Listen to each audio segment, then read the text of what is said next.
Once you're finished editing, highlight all photos and hit Ctrl-Shift-E on Windows or Command-Shift-E on Mac to bring up the export settings.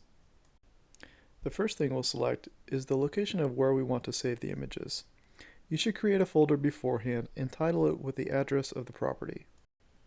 Choose Specific Folder in the Export To options and then find that folder by clicking Choose.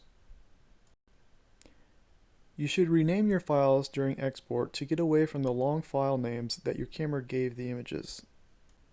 Choose Custom Name Sequence. Use something simple like the letter A and choose your start number as 1.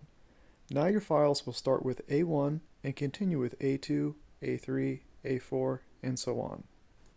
Select JPEG as your image format, use sRGB as the color space, and limit your file size to 4,000 kilobytes.